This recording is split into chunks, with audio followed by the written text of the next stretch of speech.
Good morning, Santa Clarita.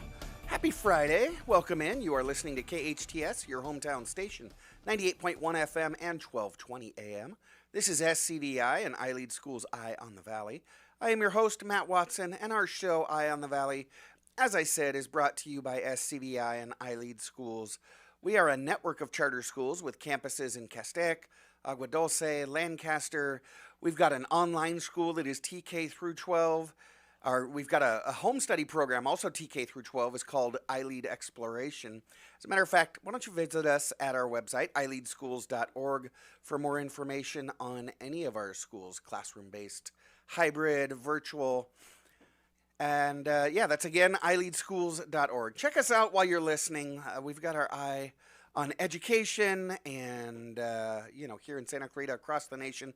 But like the show says, we keep our eye on the valley as well, bringing you everything that you need to know about what's what going on in and around town. And in the between time, we try to put a little smile on your face, maybe a little giggle, a little chuckle, because if you're not laughing while you're doing it, you probably shouldn't be doing it. It is Friday. Happy Friday. A little chilly out there. It's the last day of January, and I think our weather finally realized that it's wintertime out. So, it's getting cold out there. I was visiting one of our schools yesterday and had to wear my long johns and my long sleeves and my winter coat, but that winter breeze still cut through me like a hot knife through butter. It was cold out there, but our kids were keeping warm. As a matter of fact, I was out at iLead Agua Dulce yesterday, and we'll be talking about iLead Agua Dulce in just a moment. And that's right, their school director, Wendy Maxwell, will join me. We'll get a check-in here with Wendy in just a moment, but she's been at the helm of iLead Agua Dulce, a TK through 12th grade school. That's right, your kids can go to the same school for 14 years in a row. She's been there for about 7 months now, but she's still got that new director smell. But they had one of their amazing events. iLead Agua Dulce is really known for the incredibly amazing events that bring their students and families together, as well as help their school and community. Yesterday, they hosted a fun run. It was really cool. Got all the kids out there running laps and listening to music and staying hydrated. They were reminded all the time to stay hydrated and just having a great time. As a matter of fact, they do quite a bit out there at Wendy's school. Just last week, as we were getting those fires under control, the third graders at iLead Agua Dulce, well, they were in the news. They went over to the local fire station and brought notes of gratitude and fresh-baked cookies to our local firefighters. You know, our firefighters really do deserve it. They work so hard, put their lives on the line, and do such an amazing job. It's incredible, when you see the fire line come right up to somebody's front yard and just stop. So it's incredible. So our third graders were out there thanking the firefighters. It was great. So we're going to catch up with Wendy here in just a moment. And then in hour number 2, we're going to speak with Fred Arnold. If you were listening to our previous show, Joe Messina's show prior, Fred was on the phone. Fred's going to be in studio with us, and we're going to be talking about a couple of things. Fred is, he is quietly become the backbone of the Santa Clarita community for the last couple decades. He sat on multiple nonprofit boards, chaired the Chamber of Commerce, and provided funding for families buying homes for over 3 decades now. Fred now sits on the Board of Trustees at College of the Canyons, and not a moment too soon. COC is really in the midst of turbulent times right now, and they need his strong leadership more than ever. So we're going to talk to Fred at 9 o'clock, and then, unfortunately, my brother will be back at the end of the show. Mom doesn't let me have nice things of my own, so she makes me share my radio show with my stupid big brother. So Big T will be here to wrap up the show shortly before 10 with trivia and fun facts and whatever else he can get out of his pie hole. So laugh with us, laugh at us, learn from us, and enjoy the next couple of hours with us here on Eye on the Valley. As I was mentioning, we've got the incredible director from iLead Agua Dulce joining us this morning. iLead Agua Dulce was founded in 2018 out of really the outcry of the community that was about to lose their local school. And then sort of in the final hour, iLead stepped in and opened up a TK through 12th grade free public charter school in the location. And then when their founding director retired last year, Wendy Maxwell stepped in with nearly 3 decades of experience and her incredible expertise. Wendy is taking iLead Agua Dulce to the next level as they grow into this new chapter. As I said, I was on campus yesterday, and the buzz has never been greater. The love has never been stronger. And right there in the middle of it all was School Director Wendy Maxwell. Wendy, welcome back to Eye in the Valley. Thank you, Matt. Appreciate being here. Of course, so glad to have you back. The last time we had you on the show, you had just started as the director. I think it was the first week of school, and now you're a little bit more than halfway through the first year. How you liking it so far? I love it. It's so unique. I'm learning every single day, and I think that's the most important piece of anyone in education is that you're a lifelong learner alongside these learners themselves. There's a hands-on approach at iLead that is so different than anywhere I've ever been, the learners are constantly challenging themselves and having fun. Like that's the biggest piece is if learners are at school learning and enjoying every moment, it's so important. It's a choice school, and it offers so many differentiated activities. We have makery, garden, exploratorium. They have specials all the time. So it's a mix of obviously the curriculum that they need to learn in regards to the subject areas, but also a lot of hands-on to help develop what they want to do when they get older. Boy, hands-on really does describe it. It's incredible the things that you see just walking around on a regular basis there at iLead Agua Dulce. You mentioned how different and unique your school is. Can you explain to our listeners a little bit what makes you so unique? As you know, I was on campus with somebody who was there for the first time. She says, wow, this really could be any school USA. I said, yeah, but just wait 5 minutes. And, sure enough, we encounter all these different things that makes you so unique. Explain to our listeners what makes iLead Agua Dulce unique. I think the 2 words I would describe would be freedom and choice. Okay.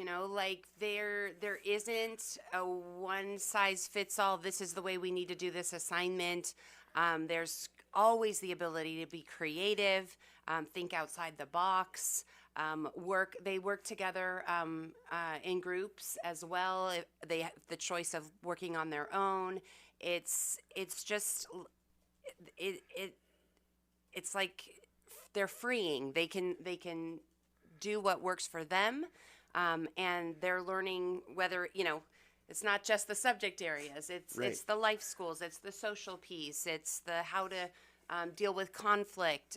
It's all in one, all the time. So that piece I think is very they're flexible seating all the time. Every time I walk in a classroom, some kids are at a table, some kids are sitting on the couch, some are sitting on a desk. Okay. It's just there's just a lot of comfortability for them to be themselves. I love that. You mentioned freedom and choice are the words you would describe it as, and I love that this week is National School Choice Week.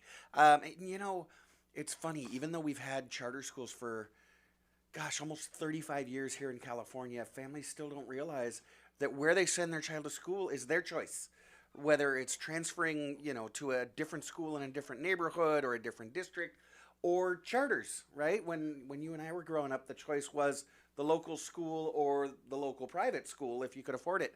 But that's kind of the reason that charters were invented 30 some years ago to give families the opportunity. So let's talk about, because your school's philosophy really feeds into that choice and that freedom of kids. Not really, do you want to do or do you not want to do, but how do you want to get this done? How do you want to learn this? What's the school philosophy at iLead Agua Dulce? So really it's, in regards to culture, it's extremely just important to our families to allow for, a lot of problem solving, a lot of creative thinking. They, they're constantly. I personally have done a lot of watching, and as long as learners are safe, Yeah. that's really so. Our playground, they're running all over the place. Mm-hmm. They're climbing trees. There's a lot of freedom that, in the beginning I was like, oh wow, but then now I'm like, wow. Yesterday I was out at Arrival, and the kids were playing football, and it was muddy, and and they're allowed to play in the rain as Yep. long as they have an extra set of clothes. So that's amazing. So We have discovered that students don't shrink. Yeah, it's great. and I'm throwing the football around with the kids, and they're, Oh, great. Mrs. Maxwell, how do you know how to do that? So, being obviously in sports, very involved in sports, I was like, I can throw a football. They're like, what? Yeah. So, just really, I think it's just a family-oriented, that's the way I'm trying to continue. The families are very involved, and just keeping the thought process of being a school family. Yeah. And we're there for each other, and yeah, it's okay if we agree to disagree. It's how we go about it, and just teaching those life skills that are super important, because a lot of these kids are super, super bright, and they're going to do wonderful things as they get older, but we want to make sure that we're obviously being kind and figuring out how to solve problems. So there's a lot of, just working that out in, restorative circles, things like that. That's something that has always been a part of my, helping with behaviors. So just that communication and understanding of how to function as, a student and a young lady or gentleman. Yeah. So. Yeah, absolutely. So let's talk about what that school philosophy translates into inside the classroom. You mentioned that your academics are built around project-based learning. Can you share maybe an example of what that looks like? Maybe a recent project that had a big impact on your learners. Absolutely. So I'm going to talk, we had one yesterday that was amazing, but I'm going to talk about a fourth grade that included the community, which was really neat. Fourth grade facilitator was able to partner with the local hometown coffee shop. Oh. And her learners had been working on poetry. Okay. So they did a poetry slam, and I was thankfully available to go and watch. So it was at the Rustic Mercantile coffee shop, and every single learner got up and kind of shared their poems. Parents were there. It was absolutely amazing to hear their writing pieces, and it obviously included the standards of speaking and listening. It was something that was so amazing that there were so many parents during the middle of the day. Oh, okay. Yeah, it was the middle of the day. Fantastic. That were able to either take off work or be there to support their learners. That is incredible. I bet the restaurant owner loved it as well. But yeah, what a beautiful yet simple shift, right? I remember learning, we all went through that poetry unit in elementary school and writing a poem. And if we had a good teacher, right, we'd have to get up in front of the class and kind of mumble out our poem. But to get to share their poems in a real venue like that brings in the community, that's absolutely amazing. Yeah, now you touched a bit on social emotional learning. You talked about when you've got issues or problems, you develop a restorative approach rather than let's all stand around and shame this kid. Talk about why social emotional learning is so important. It's super important, because if that learner is not feeling to be in good space or is struggling, it's our job, obviously, to make sure that we figure out a way to allow them to feel comfortable and flourish. So something that I implemented this year is something called a positive office referral. Oh, I like it. And I've done it in the past, and I've just found So all the facilitators, everyone on campus has the ability to give one of these out. And so it's just something they kind of fill out and give to me. And I call the learner in, and we call home. And I share the office referral with the parent and thank them for having such a wonderful human being. Oh, wow. So that has been pretty positive. And then I do have incentives because I always like to, give them a little something, and we've had a lot of donations. So they have, a wide range of items that they can choose from, and then they take that positive office referral home. I love that. Caught being good, kind of like, hey, in the moment, and I've really encouraged the facilitators find, you're always going to have your kids that are great all the time, and they don't, but find those ones that need that extra little push to help them feel better in their skin and be just great. So. And recognized for it. I love that. Kind of turning that being sent to the principal's office on its head, right? I absolutely love that, and it's so important. It's funny. You brought forth a memory. I was working with someone a few years back, and we were going to the principal's office to plan some activities, and she looked at me. She says, "Matt, I'm 40 years old, and I still get nervous going into the principal's office." And we're talking about a teacher. So, wow, that's amazing that you kind of flipped that up. So you've mentioned some of the outdoor space, and the outdoor space at iLead Agua Dulce is a very, very important part of the school. And it's not just classroom versus playground. We work hard, so we play hard. You bring the work, you bring the learning, and extend that classroom into the outdoor spaces. Can you share with our audience, because man, first of all, your campus is huge, but you've got some beautiful spaces that you incorporate into the learning. How do you do that? Absolutely. We do have animals on site, obviously. Yep. We have goats and alpaca. We have pigs and chickens and a llama. No, alpaca. Sorry. Yeah, there is a difference. Yeah. We have a donkey. Alpacas don't spit as much. Yeah. Yeah. But he scares me a little, but I'm getting better. I'm getting better. He just looks, and we've got chickens and roosters on the kindergarten yard, TK's kindergarten yard. So that piece has been fun. We also have garden. We have a makery space where kids are building and making things all the time.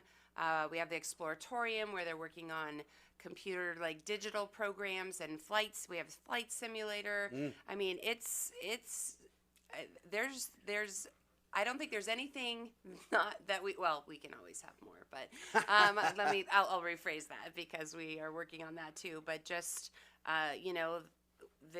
there's so many different opportunities for students to learn different things compared to just the traditional curriculum. And I think that's the biggest thing that sets us apart. I love that. You don't blur the line between fun and learning. There is no line.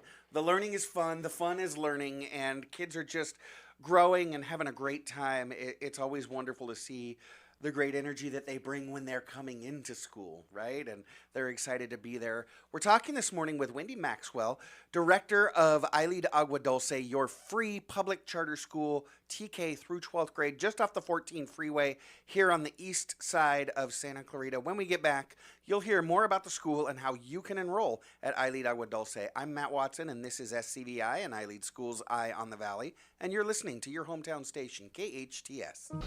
Welcome back. You are listening to KHTS, your hometown station, 98.1 FM and 1220 AM. This is Matt Watson, and you are listening to SCVi and iLead Schools Eye on the Valley. I'm joined this morning by Wendy Maxwell, director of iLead Agua Dulce, your free public charter school offering grades TK through 12th grade. And you heard me right. Charter schools are free public schools. And again, Wendy's running one that is TK through 12th grade right here on the east side of Santa Clarita, iLead Agua Dulce. Now, Wendy, we talked a lot about your elementary grades, but you've got a high school, kind of a small high school, but you've got a high school there on your campus. And they were recently certified an international baccalaureate program with the career program. So can you talk about that? What is the international baccalaureate program? We call it IB. And how does that benefit your high schoolers? Okay, yeah, absolutely. IB is a rigorous, internationally recognized program. It emphasizes the development of the whole student, moving beyond academics to include creativity, action, and service. So it fosters well rounded individuals with a sense of responsibility and also helps the teenagers to be more prepared for college. Yeah, I know Yes. that's highly sought after. As a matter of fact, I remember there have been several families that have moved into the area hearing that there's an IB high school around. Folks come from all over the world and they look to settle where they can send their kids to an IB high school.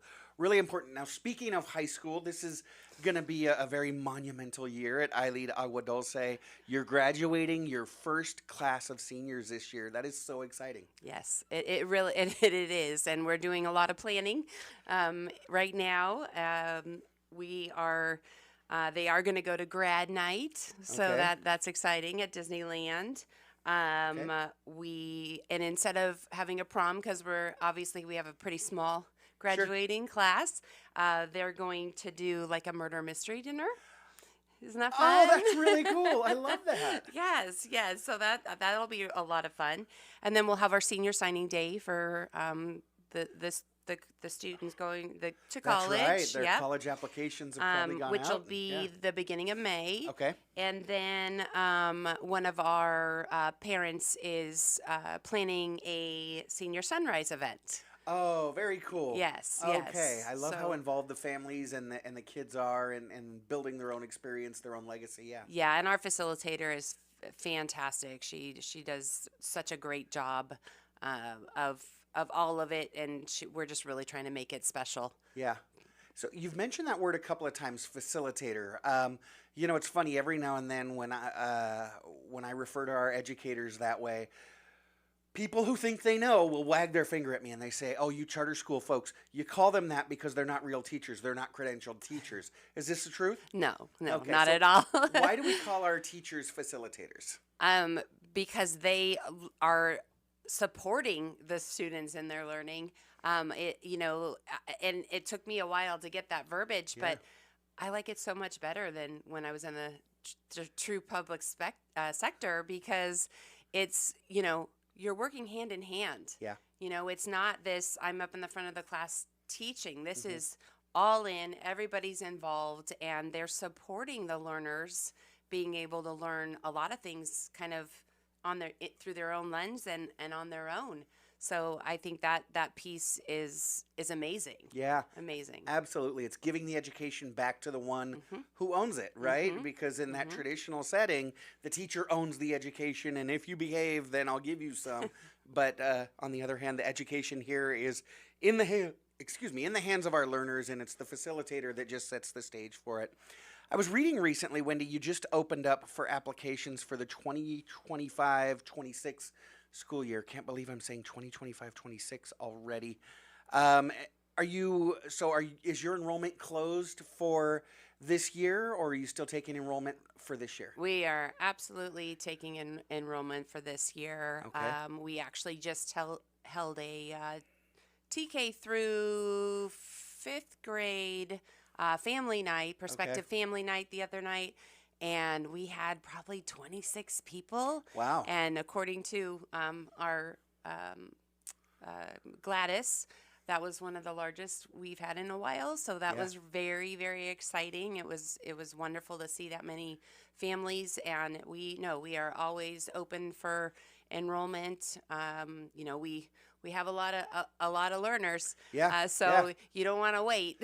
Absolutely. Yeah. And I Word think is that's getting the big around. piece. As a matter of fact, you had the open house just TK through 5 because your middle and high school are full. Right now, yes. But you're still enrolling kids in the younger grades. Perfect time too, because I know you just started second semester, so it's a good time to move in. And then we have TK Kinder Roundup coming up as well, so Okay. that's important. And that's that'll for be next year. Yep. Okay. Yep, yes. So knowing that you've got some grades that are full already for this year, are you taking applications for all grades next year? Absolutely. Okay, so you will have spots open. You Okay. never know what happens with Sure. families, so we will. Yes, we are open completely. Okay. So, Wendy, clearly you love what you do. You bring such tremendous energy, and like I said, I was out at the fun run yesterday, and you and your board president were right there in the middle of it, and the kids excited, and they're marking off their laps with you. But what's your favorite part of the job? The people. I Okay. think everybody. I think when you put a focus on everyone from learners to facilitators to care team to parents, that's my why. Okay. If you focus on the individual people that are involved, all the learning, all the other pieces just kind of fall into place. So building the relationships and the trust, because the last director was there since inception. Yeah. So I'm trying to follow the traditions that have been put in place and talk with the facilitators and learners to find out what are some other things we want to get started and do. So that it's and then just finding the balance of trying to support everybody Sure. in the way that they need to be. Sure. Gosh, what great leadership. But there are, and I've sat in your seat. It's not an easy job. What would you say is maybe the most challenging part of your job? Challenging part. Like I said, I think it's trying to find that balance. And when situations happen that you maybe have never navigated before, and how to try and delicately handle those situations.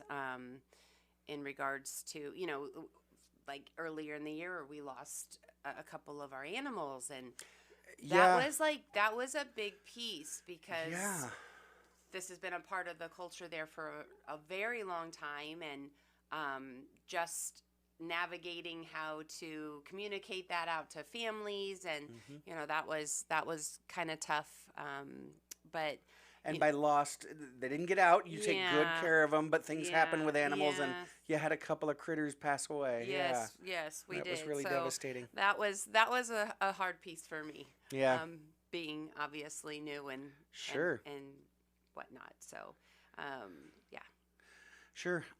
So clearly, your leadership is really, really strong. What would you say? What would you consider maybe some of the most important qualities for a successful school leader? I'd say probably the first piece is empathetic. Okay. That in this day and age, you have to listen. Yeah. You need to help to understand, where people are, because there's a lot that goes on in this world that we don't necessarily know. So empathetic. I always approach my learners, regardless of whether they've made a bad choice or good choice, with empathy. Okay. Okay. And solution-minded. Okay. All right. That's really important, of trying to think of what our best approach, tap into the others as well, not just it's that's a big piece. I don't make decisions completely on my own. Sometimes you have to in the moment, and it it might not be the best for everybody, but it's what you need to do. And just fun. Okay. I think for me it's fun. Yeah. They don't, I'm throwing the football and they're like, what? So I think that piece of they keep the learners keep me young, and ready at any moment and on my toes. Yeah. So I think that those are just being fun and outgoing, and showing them that you can have a crazy side. Like today, I'm getting pied in the face Yes. You're getting yes, a pie I to the am. face. Okay. I am. Okay, you're going to want to pull that hair back. Yep, just a little bit. Alrighty, tell me for why. Why are you getting a pie in the face today? Because our Apex fundraiser, we've made an incredible amount of money in this fundraiser, and I agreed, as I have in the past, to a pie in the face. All right. So yes, I'm sure I'm going to be the laugh of the campus today. That'll be good. Definitely. Unfortunately, I can't be on campus today. Do send pictures. Make sure that Gladys is there with her phone and sends pictures. That is fantastic. Wendy, you mentioned that you've got your TK and Kinder Roundup for next school year coming up. I believe it is this Monday, February 3rd, correct? I believe so, yes. Okay, yes. Monday, February 3rd, 5 o'clock. So folks can get information about that on your website, iLeadAguaDulce.org. I do like to give our listeners a little bit of a cheat code. Because you guys are growing so fast, you have an enrollment lottery, right? You're unfortunately not going to be able to enroll everybody who applies, and so it's done by lottery. You know, the little balls pop out of the machine, and if you get in, woohoo! And if you don't, it can be a little bit sad. But the cheat code I like to give my listeners, if they've got a kindergartner ready to start school next year, and they're a little bit nervous about will we get in through the lottery or not, they can enroll in TK because you've still got spots available now. There's no lottery. You've got a couple of spots. If they get their application in for TK now, they can start this year. That would guarantee them a spot next year, wouldn't it? Yep, absolutely. All right. So what else is on your website? You've got the enrollment application, right? Upper right-hand corner, folks can hit enroll now. Yep. Folks can also sign up to take a tour. Talk to us about the tours. Yes. So we offer tours every Thursday at 10 a.m. So they can just contact the school and let them know that they're interested, but we do tours every single Thursday. Love that. Most schools will say, yeah, you want to learn more about our schools? Go to the website, but you're not allowed on campus during school. You guys are, again, flip that on its head. Families, come on in. Let's walk around. Let's see how it gets done. Because, you know, if you're going to trust us enough to drop your babies off every morning, you should know where you're dropping them off and what's going to be going on in the classroom. So one more time, sign up for a tour, fill out the enrollment application. You can join the TK Kindergarten Roundup this coming Monday, February 3rd, starting at 5 p.m. All on the website, iLeadAguaDulce.org. Wendy, I know you've got to get off to school. There's a pie with your name on it, and wouldn't want you to be tardy. So, but thank you so much for joining us. You have a fantastic day, a wonderful weekend, and hopefully it's a soft, maybe, well, I was going to say key lime. That's soft, but that'll burn your eyes. Maybe a banana cream. We'll see. It'll be a lot of fun, but thank you for having me. Okay. Have a great day. Once again, it's iLeadAguaDulce.org for more information. Sign up for a tour. Check out the TK Kindergarten Roundup. And again, check that website to sign up for more information. iLeadAguaDulce.org. You won't be disappointed. It really is just an absolutely amazing school where learning is fun and fun is learning. I'm Matt Watson. You're listening to SCVi and iLead Schools Eye on the Valley. We'll be right back on your hometown station, KHTS.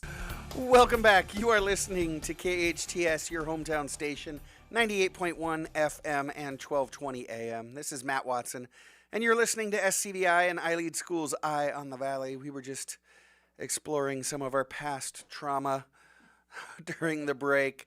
But you know what? Last week we were talking about some of the phenomena that we experience here in Southern California: fires, floods, earthquakes, riots. You know, there's that joke that those are the 4 seasons we have, and unfortunately it's not so much of a joke. But there's another one of the phenomena that we experience that I enjoy just a little bit more than I think I should, especially considering the trauma that the building here at KHTS has experienced recently. And that's the phenomena here in Southern California of police chases. You know, we had another one here that ended here in town yesterday. Jen, do you like a good police chase? No. Oh, you don't? I go against it. I don't understand the obsession with it. Oh, I love it. It's so strange to me. It's exciting. It's the most real of reality Oh, television. no, I get stressed out for obvious reasons. We get a chase on the television, and I will text my brother. We get some fun going on right Is there outside a police the chase studio here as outside? well. Not a police chase, but Okay. someone's struggling with parking. But Just as but entertaining. yeah, when we get a chase here on the television, I'll text my brother, "Chase!" and he knows right away, and we jump in and we start providing, play-by-play and color commentary.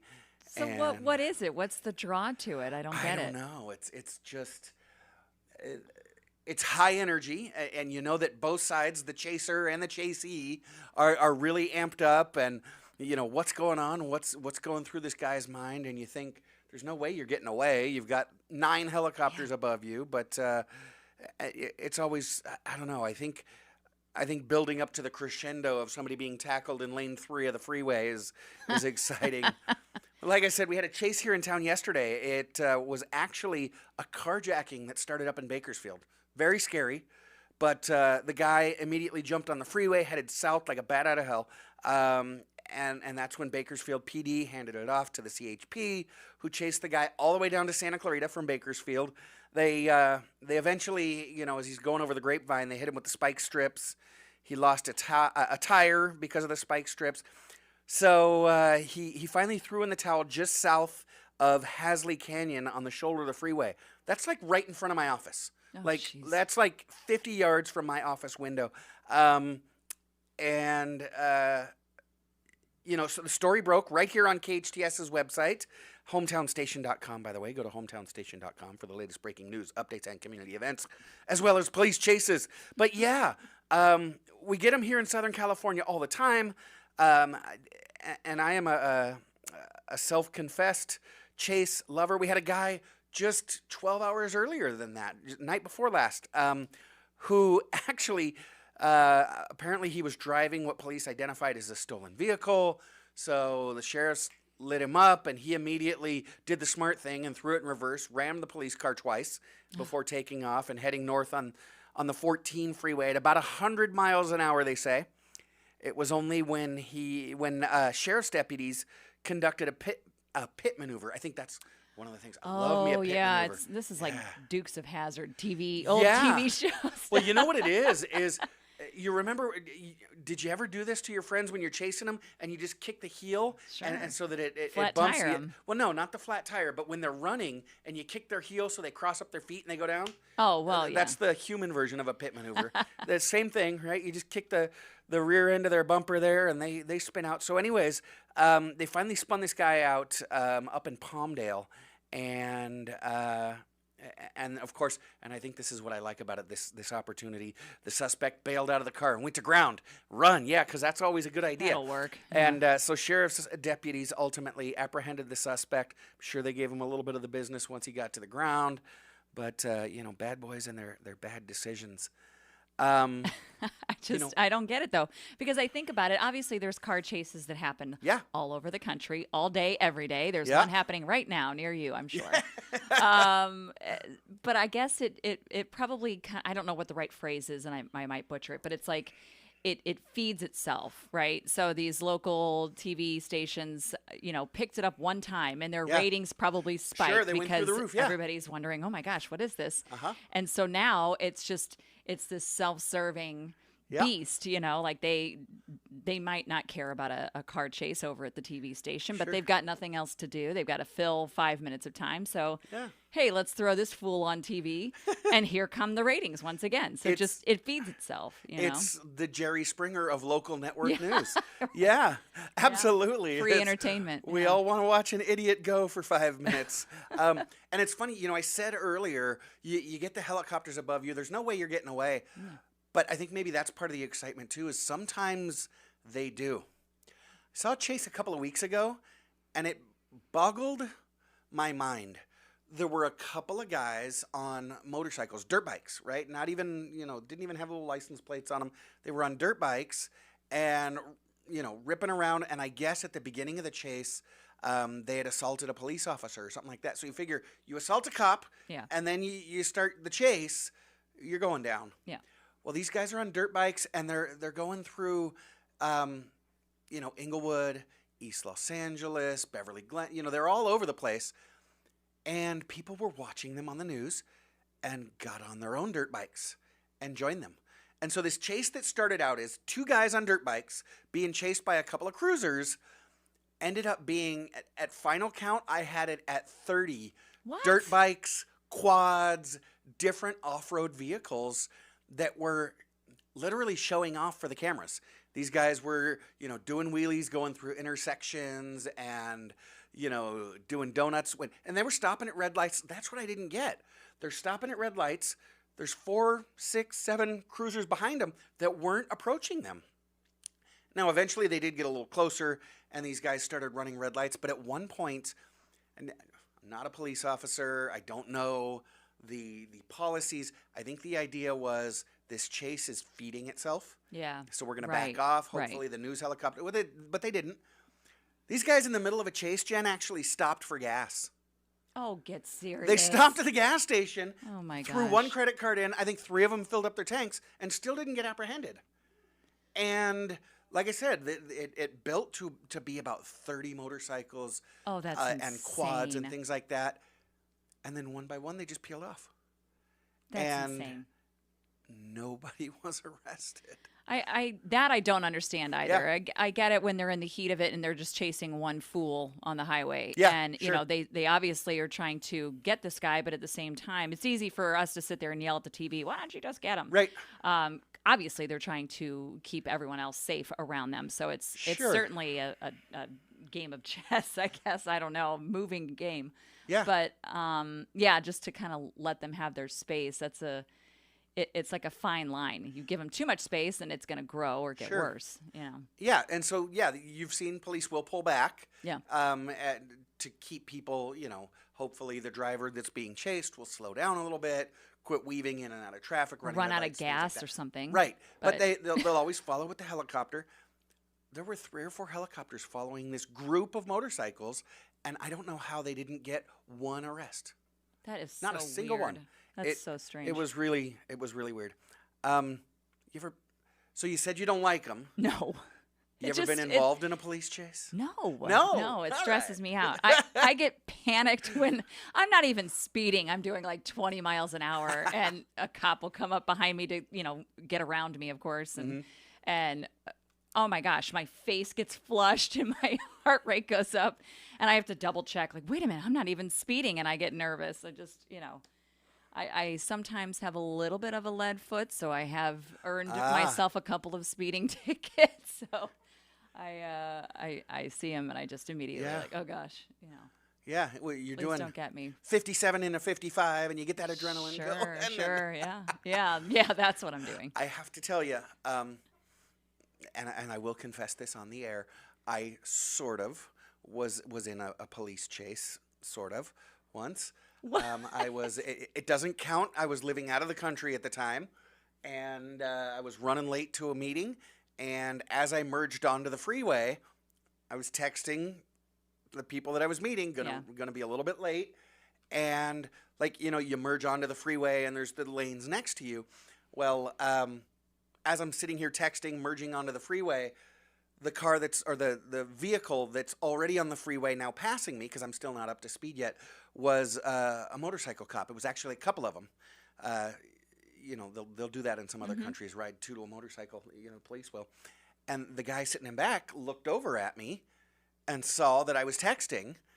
And so now they're passing me, and he's whacking his partner on the shoulder and pointing back at me. This guy's texting. We're going to pull him over. Oh, my gosh. So, of course, I just stayed in the merge lane and dropped down and got off the freeway. And I did see in my rearview mirror that they lit it up, and they turned and kind of rolled across a little triangle there and onto the off-ramp as well, and came down after me. And I did, it was it was my own neighborhood, right? Yeah. So I did a little left, right, pulled over and grabbed some bread from the bakery and watched him roll by. Oh, you lucked out. So you lucked out. not necessarily a chase, but just a little bitty game. You eluded the police, Matt. Wow. Oh, I don't know that I necessarily eluded the police, but there was some fresh croissants that were just coming out of the oven that I decided to bring my friend to apologize for being so late. That is so funny. So, yeah, good times. All right, well, you drive safe out there. When we get back, we've got Fred Arnold, local finance professional, newly elected trustee to College of the Canyons, and general man about town. Fred Arnold joins us. Stay tuned, and hear what Fred has planned for the next chapter in the history of College of the Canyons. I'm Matt Watson. You're listening to SCVi and iLead Schools Eye on the Valley. We'll be right back on your hometown station, KHTS. Welcome back. You are listening to KHTS, your hometown station, 98.1 FM and 1220 AM. I am Matt Watson, your host, and you are listening to SCVi and iLead Schools Eye on the Valley. Joining me now is someone known in most circles around town as the absolute backbone of the Santa Clarita Valley. Santa Clarita, born and raised Fred Arnold, has chaired the Chamber of Commerce, sat on the boards of several nonprofit organizations in town, guiding them to success in supporting citizens in this great community, providing leadership and oversight. And now Fred brings his knowledge and expertise, his vast network of connections, and his passion to serve the Board of Trustees of the College of the Canyons, being elected this past November. Now Fred is ready to lead this prestigious community college into the next chapter, and if Fred Arnold didn't help finance your home, do you really live in Santa Clarita? Fred Arnold, welcome back to Eye on the Valley. Well, that was very humbling. Thank you very much. Very kind of you to say. We've known each other for a long time. We have. Really happy to get on your show again. It's been a few years. It has been a little while, a little too long. Yeah, you serve the community too as well. I remember us running together in 2020. Yep. You know, knocking on doors and Absolutely. doing the whole thing. You had fortunately won. I didn't, so I jumped into serving the college with scholarships and kind of working with the foundation, which has been great and really helped prepare me for the vast information you have at the college as a trustee. Yeah. To help lead it. Thanks for having me on the show. Yeah, of course. It's my pleasure. And you mentioned we've known each other for a long time. You're one of the few people that's lived in this town longer than I have. I think you were, like I said, born and raised. I was born and raised. My parents moved away in 1980, to give you an idea how old I am. And from 80 and then moved my family back here in 92. And so I spent some time in San Jose and San Fernando Valley, which really helped give me some backbone of different communities. Yeah. Other than Santa Clarita, which I think was healthy for me because when you got to see a diversity of neighborhoods of people, you really can learn a lot from it. Sure. Been back here since '92 and loved every minute of it. I remember Don Fleming told me one time. He goes, "This city has everything you could ever want, but give it more than it gives you." And it has given me so much that people go, "Why do you do all the things you do?" Because, I was fortunate enough to raise 4 beautiful children and the backbone of my life, right? In a community where the schools are fantastic, well run, and the teachers are so dedicated. It's safe from the city to the fire department to the police department. It's safe to raise a family here, in my opinion. It's a lovely place. And it's given me so back business-wise. So you give it back. You give it without expecting back. You'll get twice as much. You know, Fred, you kind of encapsulated your personality in every area of your life. You put into things more than you take out of them. And you make more deposits than you take you out. go. You're going to end up okay, right? Oh, absolutely. Well, I learned that during the last election on this because I was asking people for money, and we raised quite a bit of money. And I just would say, "Can you help? This is what my goals are for the college. This is what I'd like to get accomplished. This is why I believe I would be good for the college." And people give back to you. And it was very humbling because people that I didn't know, citizens I didn't know, would have their sign in front of my house. Or I would knock on the door and they would ask me questions and then they'd say, "How can I help?" Yeah. So very humbling. But it's okay to ask for help when you need help. Don't be so humbled not to get others to help you when you need it. Well, yeah, and it certainly has paid its dividends in your life. You've been very successful professionally, and I want to get to all the different issues that you're facing on the COC board, but I do want to give you a chance to talk about what you do for a living. You've worked at American Family Funding for quite a while, and I said, if Fred didn't help finance your home, do you really live here? Talk about what you do and the satisfaction that brings you. I think the one thing that I got into, it's been 34 years I've been doing the same thing.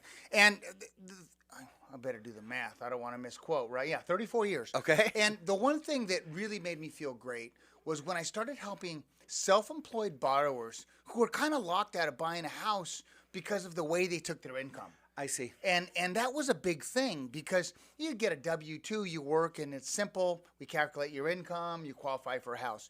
But the most satisfaction I was getting was helping entrepreneurs who would have a good year and then a tough year and then a good year, commission employees.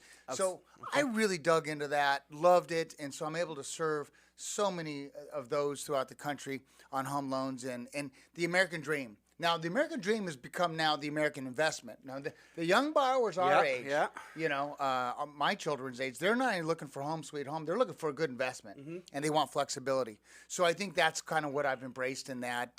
As you know, the last 7-8 years, I opened a company called 360 Suites here that allows entrepreneurs the flexibility of plug and play as far as their workspace. And so very proud of our team and what they've done with that. So. Other than that, I just love giving back. I recently, I shared all this because I want you to know that there's other gems out there that you can do. Child and Family Center, served on their board for 8 years. Yes. And Child and Family Center helps children and families, deal with so many of the health crisis with mental illness, and they're unsung heroes there. Nobody talks about really it. Are. I wasn't really exposed to anything like that till probably later in life, seeing that come out more and more. But it's a gem, and there's so many gems in nonprofits. I want to say the average or the ordinary or the non-involved citizen can get involved in volunteering for. Just because it's not your family issue doesn't mean you can't make a difference in another family. Yeah, absolutely. And they provide so many services there. It's funny. I grew up, my mother served on the Child and Family Board. And when my teenager and I were going through some tough times, never thought to go to Child and Family. But Mom said, give them a call. Yeah. And I reached out, and they were extremely helpful in walking us through what was a really delicate time. So we got Bridge to Home. We've got, there's so many ways you can give back to our community, and I want to encourage you to do that. Yeah. And you've given to all these different nonprofits. You served on the Citizens Oversight Committee for COC's bond. Perfect person for it. Someone who's constantly given to the community, plus your financial background. But now you're serving COC in a different fashion. And I'm sure your emails are telling you this is a different ballgame now, Fred. So now you're on the COC board. During a critical time in their history, can you just kind of set up what you're walking into? Yeah, we're walking into an interim president who was appointed by the last board, who happens to be a professor on campus, and he's digging all in and trying to sort things out, if you will. And so our number one goal is how do we hire a permanent president, no longer interim, and then certainly if the current interim president wants to apply, that's great. We want everyone to apply. But I think there needs to be, it needs to be fully vetted. We had the most terrific previous chancellor president in Dr. Diane Van Hook. Iconic. Yep, iconic. And so it's hard to follow that. So we need to make sure we go on a search that's the best for student success and the best for our community.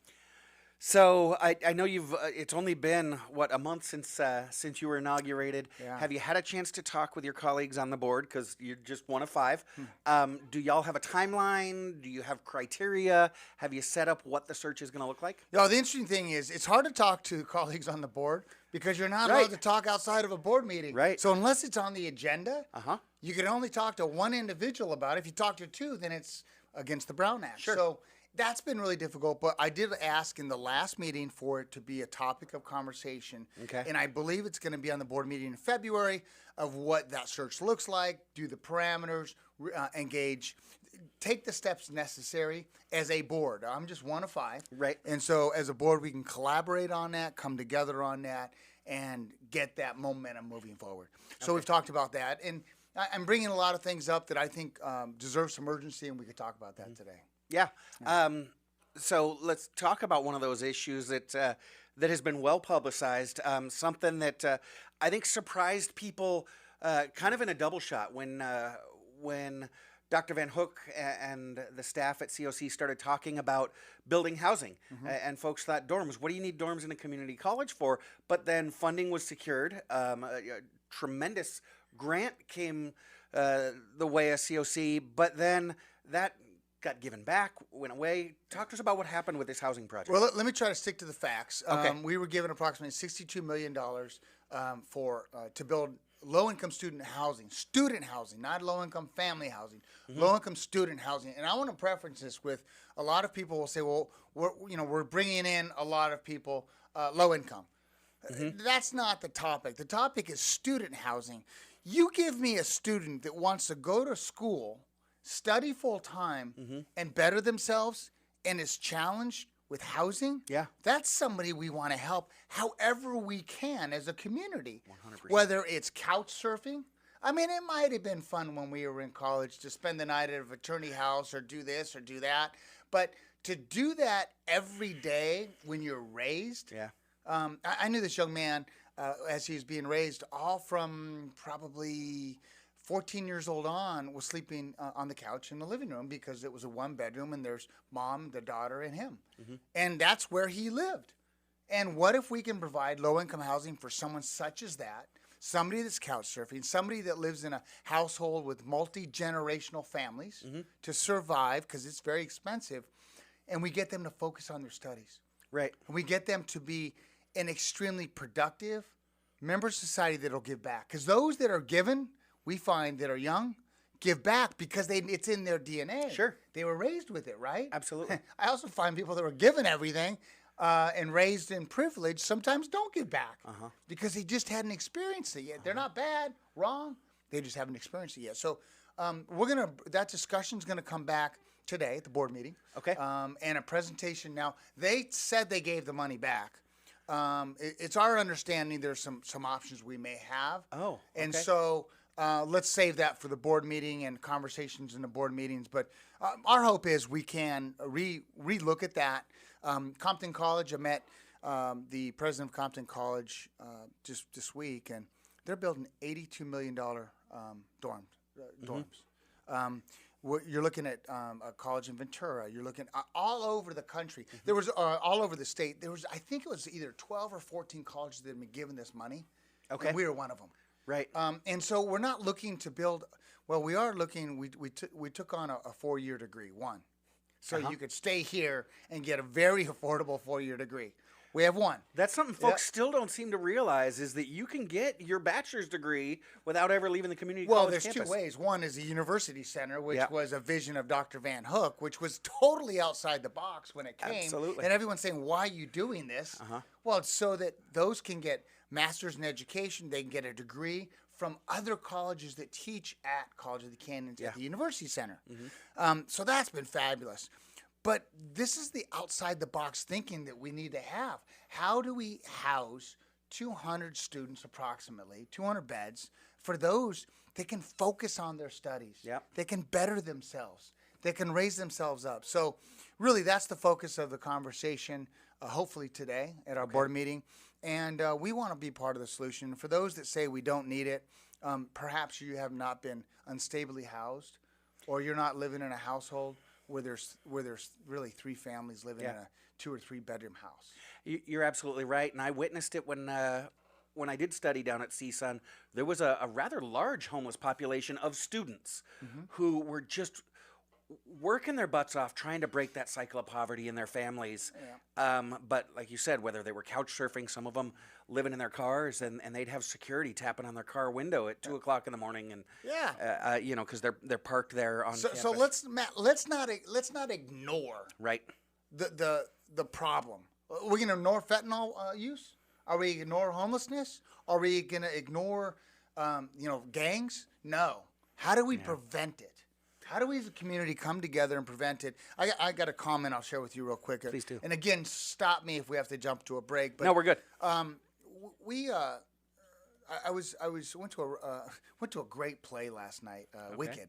Oh yeah, Pantages Theater. It was fabulous. And before then, we stopped at one of our favorite places, which is Urbane Cafe.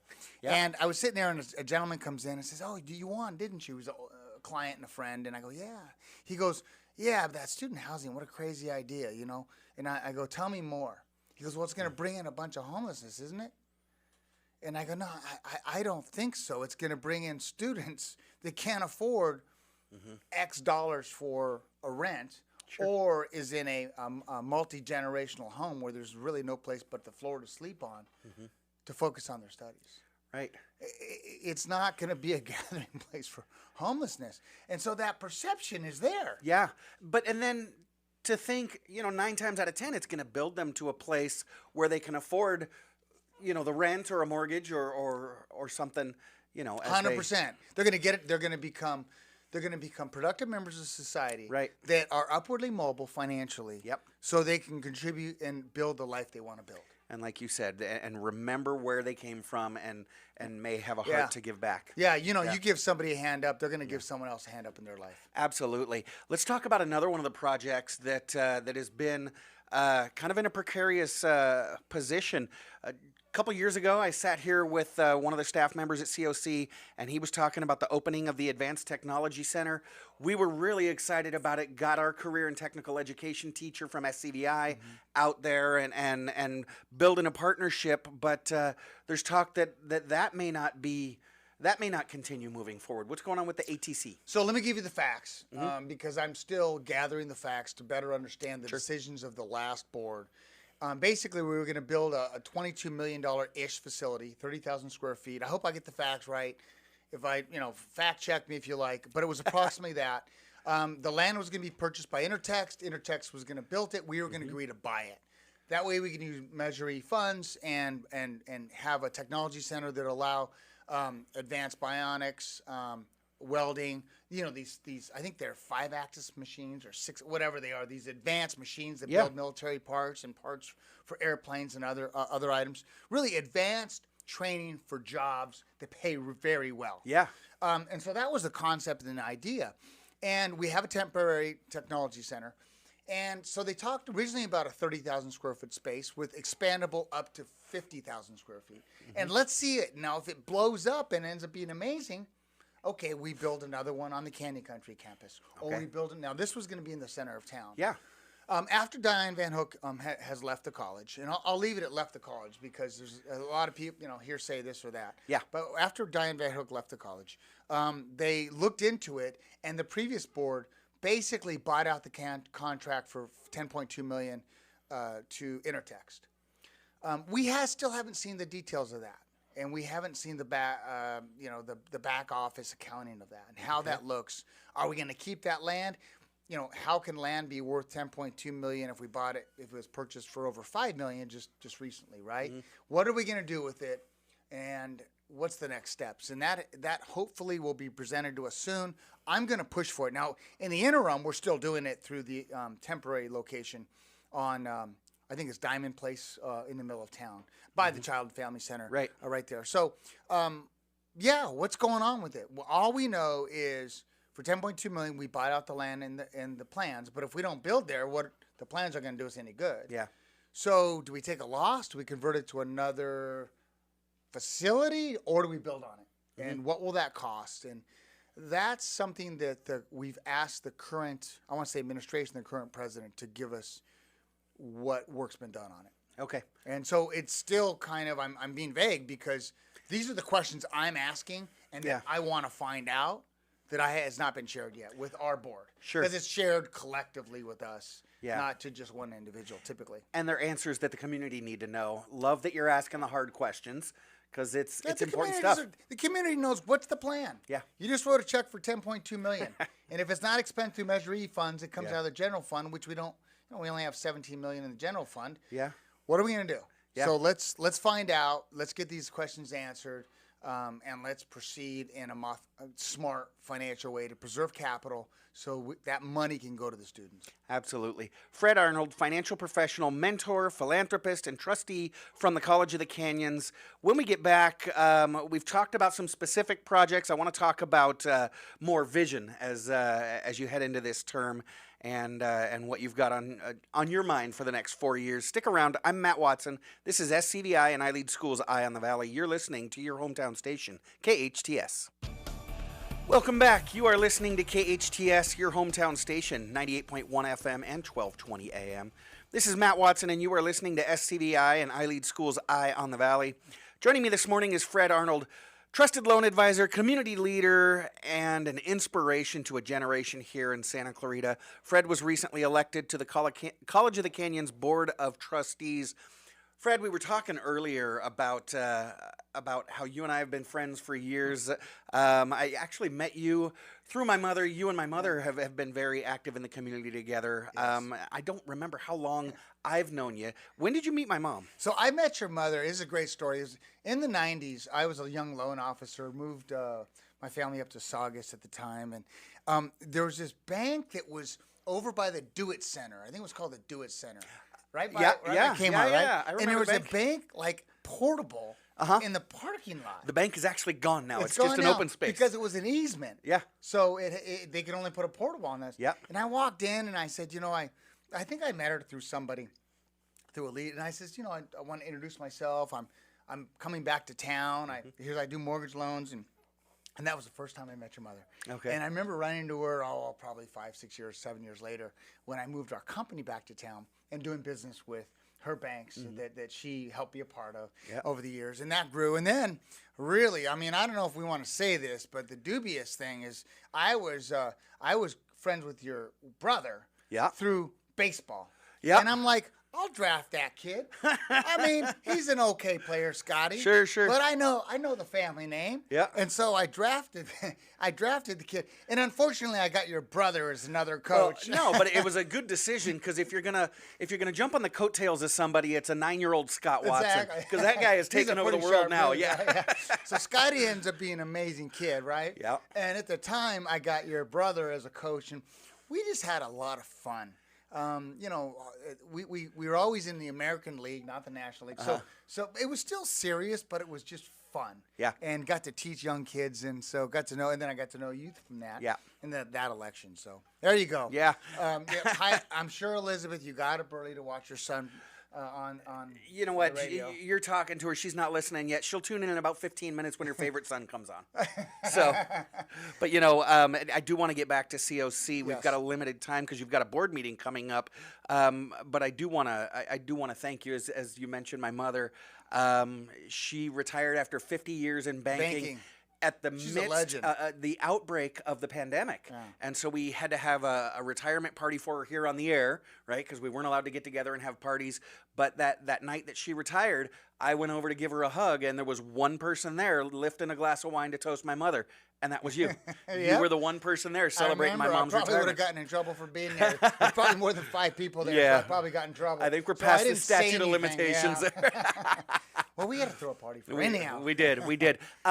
Now, one of the innovative things that College of the Canyons has done over the last decade or so is to branch out because it's kind of way over there on the west side of town, right? Perfect and beautiful campus, but it's a long drive from Canyon Country to Valencia. What's the status of the Canyon Country campus at COC? Yeah, it's Canyon Country campus is called a center. It's actually not a second college yet. Okay. Certain size and full-time students. They've struggled with enrollment a little bit because they just don't have as many facilities. Sure. And so they're talking about how they reimagine that campus, and that conversation will come in front of our board. Now, there's one building I'm really interested in finding out why they kind of paused it.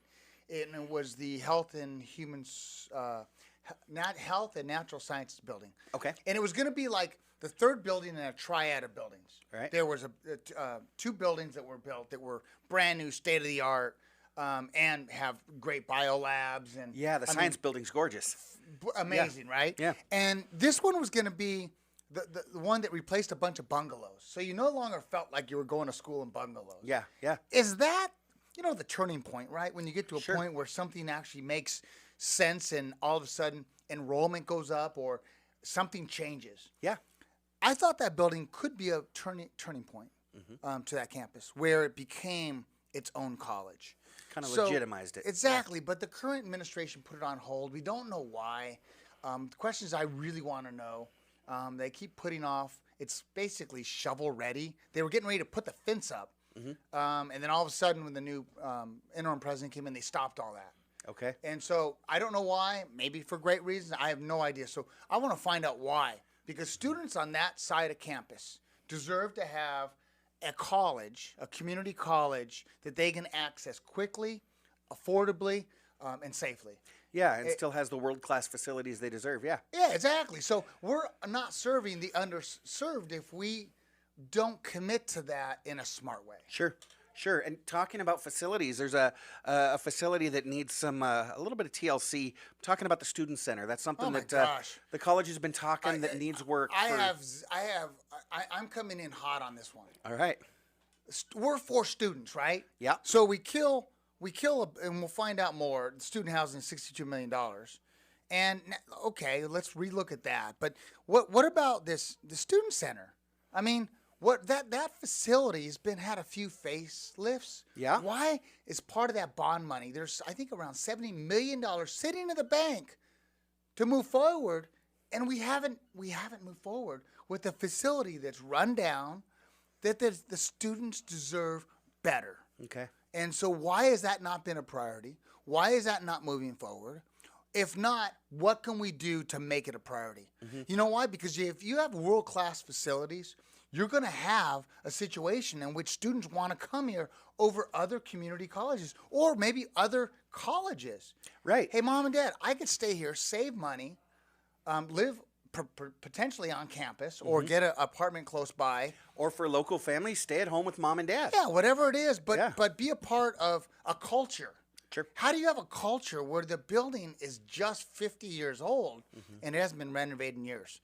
That is the number one priority for me, and I'm going to press that with our other trustees to try to get some momentum in the favor of the students because the money's there. Okay. So we've talked about a lot of the stuff that are on that metaphorical dashboard for you, right? Oh, there's a lot there. And there's a lot there, and you've got some digging in. You've got some hard questions that you're going to be pressing for over the next 6 months to year in office. But let's look up toward the horizon a little bit. As you move forward into this term, what have you got on the horizon? What's your vision for the college over the next 4 years? You know, the vision is to revisit the vision as soon as we'll have discussions with the board. Mm-hmm. But also what's critical is when we hire a permanent president, CEO, superintendent, we need to hire somebody that does have a vision. And what is that? And they share it with us. And together we can collaborate with the staff, with the faculty, with the students, with the community to find out what that 20-year vision is. Yeah. There's a lot of vision. The community college district has, for California, has vision, which is great. Right. You know, what are our goals going to be? What do we want to look like? Because before we know it, 2030 is going to be here. Yeah. 2035. And we need to make sure we don't fail for our grandchildren. Mm-hmm. And we put together something that is economically successful, that includes access for all. And that's a great thing about junior colleges. I believe they're great about that. And it's done in a smart way that brings all parties to the table. You talk about bringing all parties to the table, and Fred, you really did have the perfect resume for the COC board with your background in business and finance, on the Chamber of Commerce. So how can you bring this really active, involved business community that we have here in Santa Clarita together with COC to develop the pathways as we talk about the institute that prepares young people for careers beyond education and the folks that are going to be providing those careers? I think twofold. One is to go out to the community and ask them. All right. And I think that the next president of the college, whoever that is, needs to be very comfortable going out in the community and sharing his vision and letting the staff do their job. Sure. But being that visionary in the community to find out what jobs are coming. That's number one. Number two, I think we need to empower our educators to have the pulse on what those jobs are and give us suggestions and recommendations. And the last thing we need to do is we need to look at what other colleges are doing throughout the state. There's 116, 117 community colleges, and find out what success they're having. Yeah. Because they say reinvent the wheel. Why not kind of swipe and adapt in a very successful way? Okay. What successes other community colleges throughout California and throughout the United States are doing to bring those skills needed for our workforce, for our youth, for those that want to get that education to get high-paying jobs. Absolutely. And, you know, it's funny. I always equated running for a school board and working on the school board as two totally different beasts. But you mentioned earlier going out and asking. And it's going to be that same thing that brings those partnerships. And I mean, there's so many like controversies. One controversy is AI, right? Sure. I mean, it would, you think about outside the box and go, geez, why doesn't a student just go on and say, I have these classes, here's what I want to transfer to. Mm-hmm.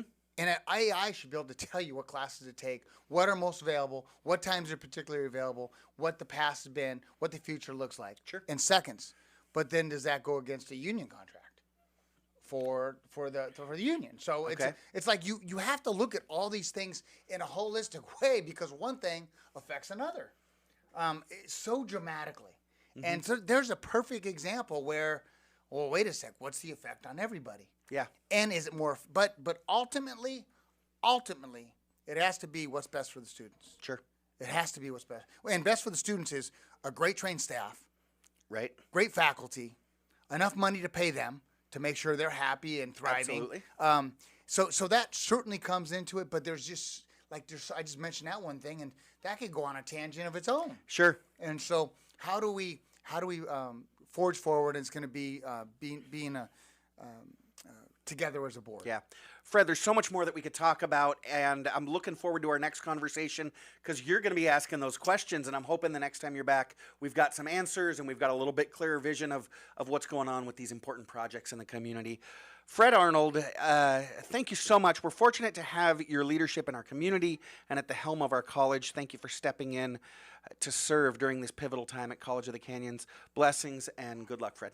Thanks a lot, Matt. I appreciate you having me. We'll have you back soon. Yep. And you stick around. When we get back, the show's going to absolutely come off the rails as Big T comes in. And I just want to remind our listeners that neither I nor KHTS are responsible for the content that comes out of Big T's mouth. I'm Matt Watson. Tony Watson? Tony, he comes He's in. coming on? Fred, Mom makes me put my big brother on it. Well, your mom likes him better than you she, anyway. She does, and she makes me share my my show with him. So yeah, he'll be calling in. Although he's been texting the show a little bit. He says the only reason that you drafted Scotty is because you needed a pitching coach that could find the plate. He's right about that. All right, you stick around. You're listening to Eye on the Valley on your hometown station, KHTS.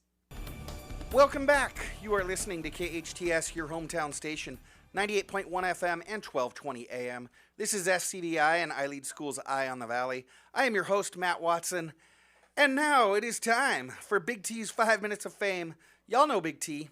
Big T is an executive and philanthropist. He's an amazing father, husband, and dog dad. And he is absolutely the bane of my existence. Here he is, everybody. He's Mom's favorite. Big T, welcome to the show. Good morning, Maddie. How are you doing? I'm doing great. How are you, T? I'm doing okay. A little bit sad. I should probably let you know. Duke's been cold this week. Temperatures have been dropping down into like 15 degrees in the morning. So Duke's been a little cold. His paws get wet when he goes out to pee. Okay. Duke doesn't like the cold. He actually does. He runs around like a damn fool. Hey, Big T, I know you were listening. You better have been listening. Your buddy Fred Arnold was on just top of the hour, and he heard you were coming on, and he got the heck out of Dodge. He had to get out of here. Says he's going to a board meeting, but I don't know about that. No, Fred's a good guy, and I was listening. We coached baseball together for a couple of years, and it was so much fun. We had a couple of other people that were prominent in the community as well. I don't know if you know Chris Matkin. He was on our coaching staff, and it was just such a blast. I think we had the kids were 9 or 10 years old, and we were playing in the playoffs, and it was like 16 weeks long, or 16 games that took like 8 weeks. And we played one of our games on Father's Day, and Scotty asked Coach Arnold, which Fred's so great speaking. He says, "Hey, Coach, can I deliver the speech before the game?" And Fred's like, "Hey, take it over." And Scotty laid down this speech to the team that said, "Hey, our fathers do a lot for us, and today's Father's Day. So today you got to look yourself in the mirror and say, am I the son that my father created? Let's go out and win one for our dad." And the kids ate up. They were laughing their butt off. We won that game, and so that was the mantra before every other playoff game after that is all the kids, Scotty, give the speech. Scotty, give the speech. And we went out and won it. It was great. I love it. Win one for the Gordito. All right. And then, Tony, earlier in the show, hour number 1, we had the principal, the director of iLead Agua Dulce. I remember the first time I actually subbed as principal over there. Our former principal was out at a conference, and I was subbing there for the week, and I was sending you pictures of kids eating lunch in the trees, and there were actually a couple of kids, you'll love this, Andrew, that had gone into the shed, the sports equipment shed, and came out in their umpire gear, each of them with a wiffle bat, and they were just beating the hell out of each other with wiffle bats. Nice. And I'm texting pictures to Tony, and he texts me back. He says, "Where are you subbing this week? 1976?" Fantastic. All right, T. As I mentioned him already, Engineer Andrew's in the room. We got Engineer Jen as well. What have you got for us? You got any picks for the Super Bowl, or you got some fun facts? What do you got? No, but I could probably coax Papa into giving us a pick for the Super Bowl next week. All right. But Papa's a happy man. He already called me this morning. He was up early, and he stayed up late watching the Bruin game last night, which was fantastic. Oh, Bruins smoked the Ducks last night. Nope. Yep. Love it. No picks this week, but I do have a fun fact, and then I have some good trivia. All right, go for it.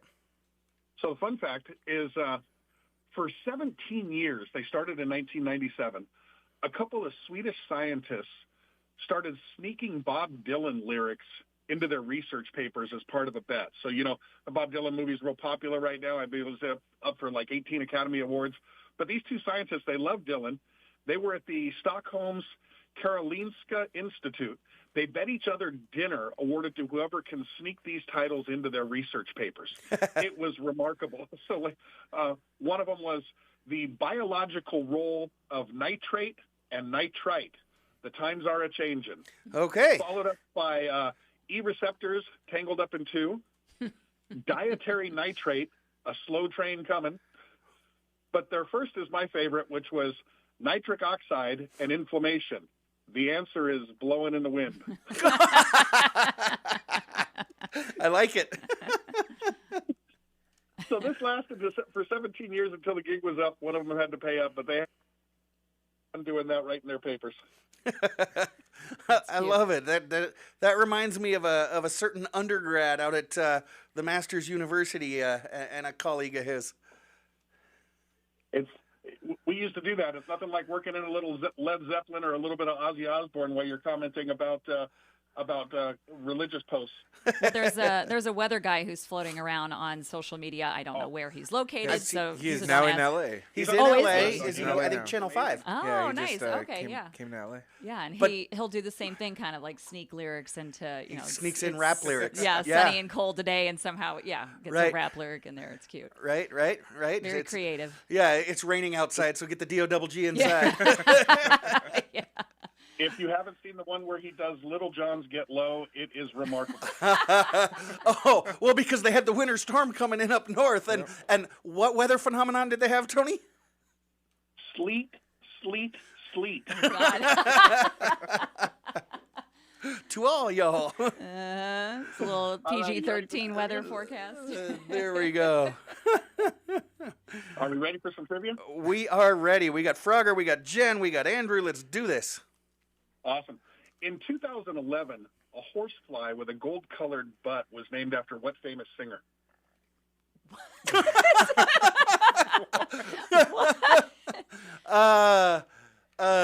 Jen. Jen? Jennifer Lopez. I don't know. Incorrect. Not a bad guess. But You had Frogger. Me, you had me at butt. Frogger. I'm going to go with the next logical one and say Neil Diamond. Incorrect. Andrew, you got anything? Nothing. No.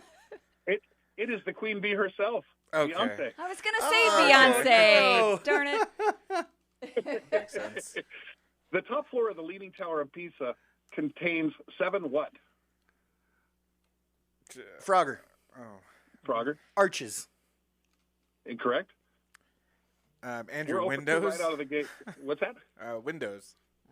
It's actually bells. We're going to move on to the next Okay. question. Yeah, producer Sarah was saying prisoners. What nautical term describes the big-name retailers like Sears and Macy's that are usually positioned at the end of the mall? Frogger. Jen. Go for it, Jen. Frogger? The anchor stores. What's that? Anchor stores. Anchor stores is correct. Nice pull. Are they? Is that anything like an anchor baby? I don't think No. so. Oh, okay. Little different. Electronic article surveillance like special tags and trigger alarms and hard-to-open packaging on most expensive items in the store are methods to prevent what type of thievery? Frogger. Go ahead. Shoplifting. Shoplifting's correct. Which chain of convenience stores with a double-digit rhyming numerical name is known for the Big Gulp and the Slurpee? Jen. Andrew. Go ahead, Jen. Andrew. Andrew can take it. 7-Eleven. 7-Eleven's correct. All right. Follow-up question for you, friends. Do you know why it's called 7-Eleven? Sure don't. That used to be the hours of their stores. They used to be open 7 to 11 until they realized that there's a lot of folks coming in after midnight with the munchies. Those Slurpees. Oh, today is Free Slurpee Day, isn't it? It is? No. No, Producer No, I Sarah's thought saying they- it is. No, Oh, that's I thought July They 11th. did- Yeah, July 11th is their big day. Yeah. Hey, what's a 5-gallon orange bucket purchased at Home Depot called? It's not a 5-gallon orange bucket. No, it's a Homer bucket. A Homer bucket. Oh, Okay. cute. All right. Changing gears. There we go. Let's move away from the obscure. In 2014, Meghan Trainor was all about what low Jen. energy? Ah, yes. Jen, That bass. she's all about that bass. No No trouble. treble. No trouble. My World was the 2009 debut EP of which Canadian teen pop idol who certainly is not sorry that his Andrew. mega hit Baby, Andrew, Justin Bieber. Justin Bieber's correct. What 2013 Miley Cyrus song claims she is like a Andrew. construction item? Andrew, Wrecking Ball. Wrecking Ball's correct. Construction. Harry Truman is the first U.S. president named in what flaming 1989 number one hit song by Billy Joel? Jeez. Frogger. Frogger. Blue Highway. Yeah. No, I know it. Go for it, Jen. We didn't start the fire. We didn't start the fire. I heard Billy Correct, Idol. Frogger, take that song. Well, I'm getting some corrections and Big retractions difference. over here. Apparently, January was a long year, but we finally made it through the month of January. 7-Eleven is giving free Slurpees today. Oh, good. But not until after 10 a.m. You got to stick around and listen to the rest of the show. Okay. Oh, my goodness. All right. At first I was afraid. I was petrified. Frogger. Is the opening lyrics. Frogger. I Will Survive, Gloria Gaynor. That is correct. I Will Survive. She went on to have a successful solo career, which saw her win a Grammy in 2012 for Let Me Blow Your Mind. Who was the lead singer of the band, Andrew. No Doubt? Andrew. Gwen Stefani. Gwen Stefani's correct. Formed in 2005, Nick, Joe, and Kevin formed what family? Jen. of pop band? The Jonas Brothers. This is correct. Also, the solo singer of songs "Oh Sherry" and "Foolish Heart." Frogger. Jen. Sherry is best known. Jen. Well, I probably answered too quickly. Steve Perry of Frogger. That is Journey, incorrect. Oh! right? I think she made it in just under the wire. Is the correct answer Steve Journey? That was Perry from Look at Journey. your Journey. Okay. Yeah. I didn't know what. Yeah, that's why I stopped myself. Wait a minute. Are we Just asking, before the buzzer. what are we getting here? Because she was disparagingly called a cheerleader by another lead vocalist, Gwen Stefani released "Holla Back Girl" as a diss track towards what singer who was formerly married to Kurt Cobain? Jen. Oh, Jen. Courtney Love. Courtney Love's correct. Courtney Love, don't even talk to Gwen Stefani. Come on.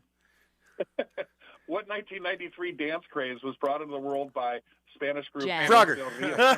Jen. The Macarena. Macarena's correct. Andrew, she's kicking our butts. Right? Okay. What pop singer was sometime predictably asked the time in an interview whether she always ordered a grande size at Starbucks? She responded with, "No, sometimes I get the venti." Wow. Andrew. Was it Andrew. Ariana Grande? Ariana Grande, correct. Known for her 5-octave vocal Andrew. range, what American Oh. pop? Andrew? Mariah Carey? Mariah Carey, Queen of Christmas. Andrew's getting back into it. He is. 6 to 7. Right now, Jen's got a 7. Andrew 6. Frogger 2. Oh. Yes, 2. We got time for 2 more questions. It looks like I'm locked out of this one. Andrew, Jen, go. What 1982 Toto song, whose title is A Continent, experienced a Andrew. resurgence in popularity when Weezer covered it That in would be 2018? Africa. Andrew, Africa. Africa's correct. And in In return, do you 2000 know what song Toto covered of Weezer's? Oh, no. Sweater song? Beverly Hills. Toto sang Hash Pipe. Oh, God. Yes. All right, one more question, Tony. They're locked up 7-7. I'm staying out of this one. Let's see who pulls it off. Who is Taylor Swift's bae? Jen. Oh, that's an easy one. We'll split the point. Travis Kelce. Split the point, nothing. Jen takes the win with 8 points. Andrew 7. I got dusted. All right, we do have to wrap it up. But Frogger? yeah, Wakanda forever. Wakanda forever, big brother. Thanks for swinging by, Big T. We'd also like to thank our guest, Wendy Maxwell, director of iLead Agua Dulce Public Charter School, Fred Arnold, trustee of College of the Canyons, producer Sarah, engineer Andrew, engineer Jen, and thank you for listening. Remember, friends, life is hard, but we're all here to help each other along. Be well, do good, and join us again next week every Friday, 8 to 10 a.m. I am Matt Watson, and this is SCVi and iLead School's Eye on the Valley on your hometown station, KHTS.